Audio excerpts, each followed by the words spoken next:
Assalamualaikum warahmatullahi wabarakatuh, teman-teman. Kali ini saya akan ngebahas tentang review atau reaction video tentang seorang muslim yang baru pertama kali bertemu dengan saudaranya yang muslim lagi. Ini berasal dari Brazil.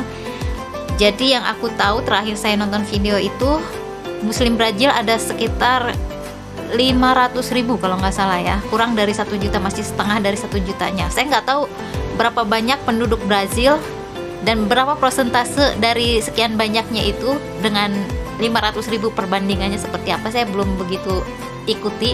Saya nggak bisa ngebayangin sih. Jadi video itu tentang, saya akan mereaksi video ini ya, tentang seorang muslim Brazil yang baru pertama kali bertemu dengan saudaranya. Apakah entah pertama kali bertemu dengan saudara yang muslim yang di Brazil, ataukah dia pernah sebelumnya ketemu dengan saudara muslim yang dari negara lain misalnya, dan dia di mana syahadatnya saya juga nggak tahu ya.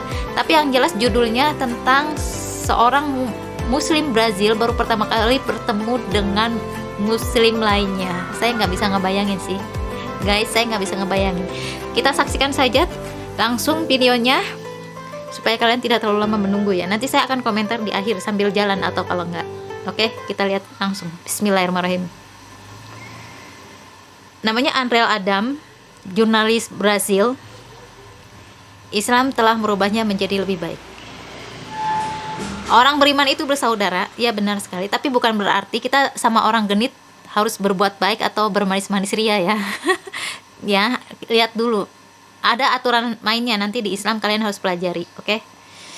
Janganlah kamu saling mendengki, janganlah kamu saling membenci, dan janganlah kamu saling bermusuhan, tetapi jadilah hamba-hamba Allah yang bersaudara. Ini dalam pengertian positif. Jadi jangan menuntut orang lain baik kepada kamu, sedangkan kamu sendiri ada tujuan buruk.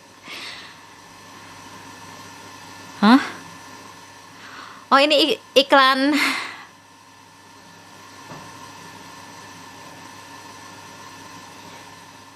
أعوذ بالله من الشيطان الرجيم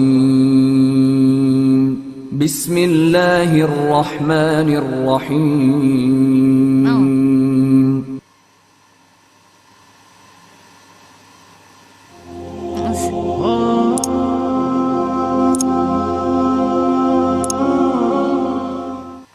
Well, first, my name is André Lara.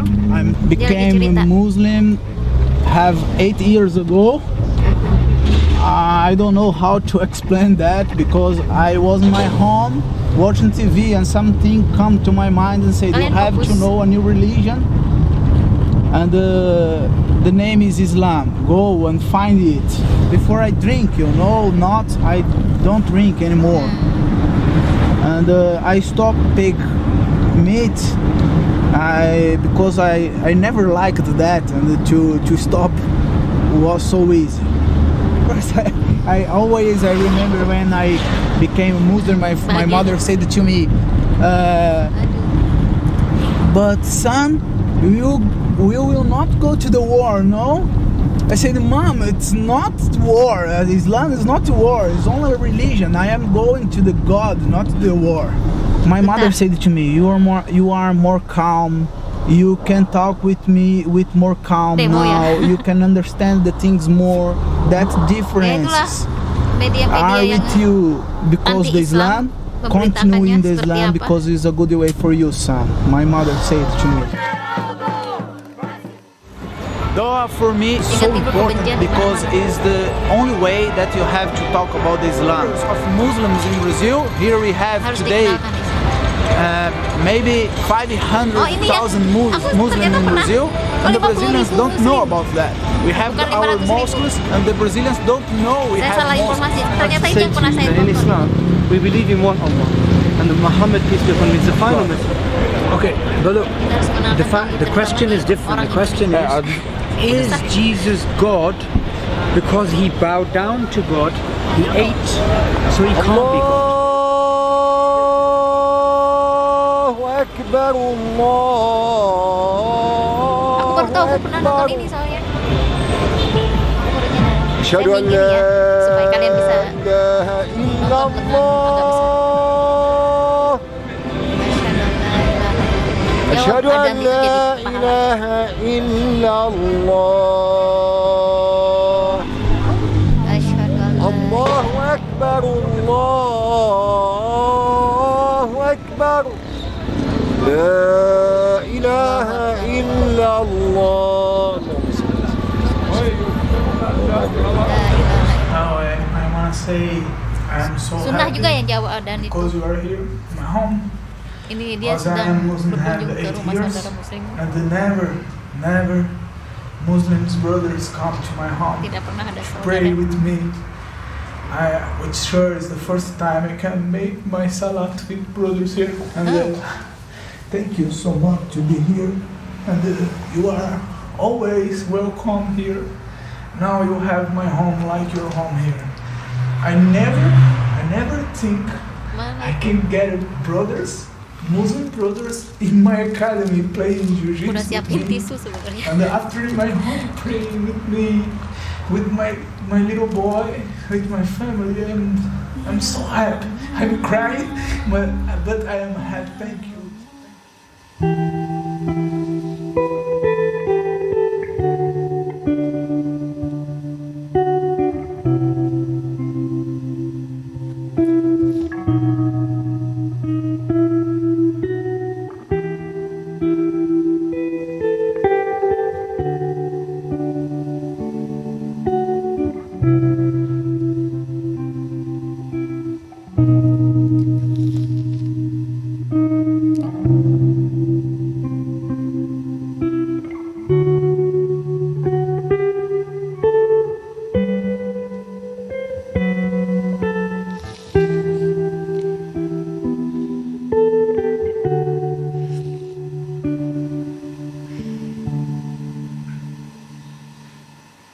Iya, orang Islam itu tidak sepantasnya mengganggu.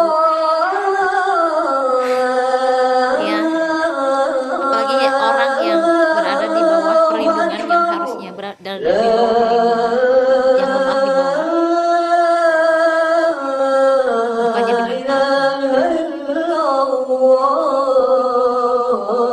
Bukannya ini kayaknya udah iklan ya.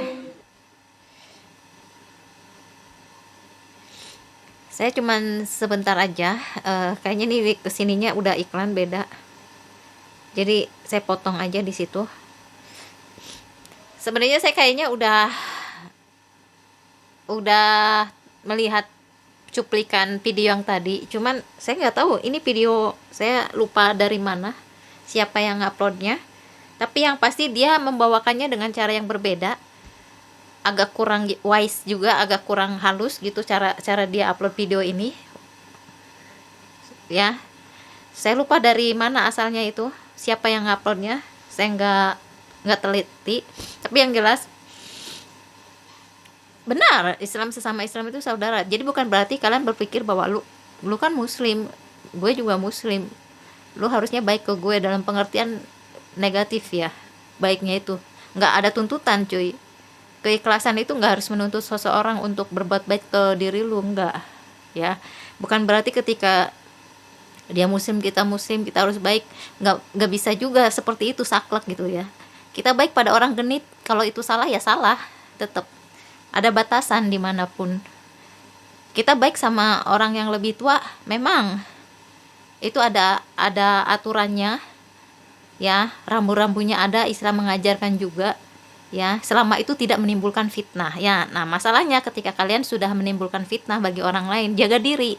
Bukan berarti ketika lingkungan menuntut Anda untuk berbuat baik atau untuk berinteraksi, ketika Anda melihat ada kejanggalan ya bukan berarti harus sesuai dengan apa yang mereka pikirkan, bukan. Kita juga harus tahu diri, kita harus tahu ilmunya juga. Bagaimana Islam mengatur semua itu, interaksi sesama muslim itu harusnya bagaimana, interaksi dengan non muslim juga seperti apa, ada semuanya diajarkan di dalam Islam dan kalian harus mempelajari itu. Nah, saya kembali ke masalah video tadi, bukan masalah sih ya, saya nggak bisa ngebayangin sih perasaan ketika lu berkumpul dengan orang-orang sesama muslim yang satu frekuensi dengan Anda ya. Begitu nyaman, merasa aman, itu yang saya rasakan ketika Anda bertemu dengan seseorang yang katakanlah soleh. Maka bukan hanya saya Saya yakin seluruh umat muslim jauh di dalam lubuk hatinya berharap pada Allah untuk dikumpulkan dengan orang-orang yang soleh. Ya, karena ketika Anda berkumpul dengan orang-orang soleh, nuansanya beda cuy. Pembawaannya tuh enak, merasa aman, merasa nyaman, merasa dilindungi. Iya enggak sih? Tidak ada rasa cemas, tidak ada rasa was-was. Itu sebenarnya yang terjadi. Jadi buat kalian yang menuntut orang lain baik kepada kalian, menghormati kalian, lihat diri Anda dulu gitu loh. Termasuk saya juga lihat diri saya dulu gitu loh. Tapi patokannya satu bagi seorang muslim, rujukannya Al-Quran dan Sunnah. Jadi tidak sembarangan orang lain menuntut kalian untuk, lu kan muslim, diajarin loh di dalam Islam yang mana dulu, seperti apa dulu. Islam mengajarkannya juga detail. Kalau kalian pengen detail ke kalian, Islam juga nggak ada detail ke kalian bagaimana kita menghadapi orang-orang yang sombong, congkak, jolim. Ada, semuanya ada aturan mainnya. Bukan berarti kita menyamaratakan berbuat baik ya baik gitu loh. Hatta sekalipun kepada orang yang zolim ke kita, selama kezolimannya bisa berhenti, bisa dihentikan, ya tidak masalah. Nah, kalau misalnya orang lain berbuat zolim terus dan kita terus-terusan menyediakan badan kita untuk dizolimi orang lain, diri kita dizolimi orang lain, itu juga bisa jadi salah gitu kan. Begitupun dengan orang-orang yang genit di luar sana, sekalipun usianya udah sangat ya yang harusnya dihormati, ya itu bukan berarti karena kita mikirnya dia sudah harus sepantasnya kita hormati, tapi dengan kondisi yang salah, situasi yang salah, ya bukan berarti ya Anda harus menyerahkan diri pada orang itu, nggak harus. Ya, Islam ada rambu-rambunya, Islam ada aturan mainnya. Ya, saya kembali ke sana lagi karena memang tadi kan titik tekannya bahwa sesama muslim adalah saudara, benar banget. Dan ini sangat indah kalau benar itu satu frekuensi ya. Muslimnya benar, sama-sama muslimnya benar, ini pasti sangat nyaman ketika bertemu, sangat merindukan satu sama lain. Jauh di lubuk hati saya yang terdalam, saya rindu dengan orang-orang soleh, saya rindu berkumpul dengan orang-orang mukmin. Itu yang saya rasakan. Saya pikir video tadi ada yang lebih wise-nya, ada yang lebih bagusnya, karena ada sedikit, tapi mungkin akan saya potong ya, saya edit sedikit karena ada bagian yang kok kayaknya kurang wise gitu dia dalam menampilkan tampilan videonya. Mungkin harus ada yang diedit sedikit. Oke, itu aja. Sangat luar biasa kan, dia baru pertama kali bertemu dengan seorang muslim. Mungkin bukan bertemu pertama kali, atau mungkin pertama kali dia bisa berkumpul dengan muslim di rumahnya, itu pertama kali mungkin ya. Dan dia merasakan persaudaraan yang sebegitu kuat, dan yang dia rasakan adalah kebahagiaan ketika berkumpul dengan orang-orang ini, sehingga dia merasa bahwa itu adalah hari yang istimewa. Itu sih yang saya lihat ya. Mungkin bisa jadi bukan pertama kali bertemu gitu kalau lihat dari ininya, karena memang begitu saja dia posisinya udah ada di tempat dia kan, di rumah dia gitu loh. Wallahu alam sih, saya nggak begitu detail melihatnya. Dia cuma menceritakan bagaimana dia ketika pertama kali mengenalkan Islam pada keluarganya, pada orang tuanya terutama. Cuman itu kan, terus udah tahu-tahu sudah ada di dalam rumah dan dia lagi cerita di jalan kan begitu masuk gitu. Jadi ya wallahu alam, tapi yang pasti benar, sesama muslim kita saudara, dan muslim dengan muslim lainnya pada hakikatnya saling merindukan. Kalian nggak percaya? Saling merindukan cuy. Dengan kondisi dunia yang kayak gini, sangat merindukan satu sama lain. Ya, melihat lingkungan, melihat tatanan masyarakat, rindu dengan orang-orang soleh, berkumpul dengan orang-orang soleh. Karena ketika saat bertemu pasti yang keluar dari mulut-mulut mereka, mulut-mulut orang-orang soleh adalah ketakwaan kepada Allah Subhanahu wa Ta'ala. Tidak jauh dari hubungannya dengan Sang Pencipta, selalu dikaitkannya dengan Sang Pencipta, selalu dikaitkannya dengan Sang Pencipta. Apapun pembicaraannya, apapun yang sedang dibahas, selalu dikaitkan dengan Pencipta. Itu bedanya. Itu bedanya, makanya mereka selalu saling melindungi satu sama lain pada hakikatnya seorang muslim itu. Terima kasih sudah menonton. Wassalamualaikum warahmatullahi wabarakatuh.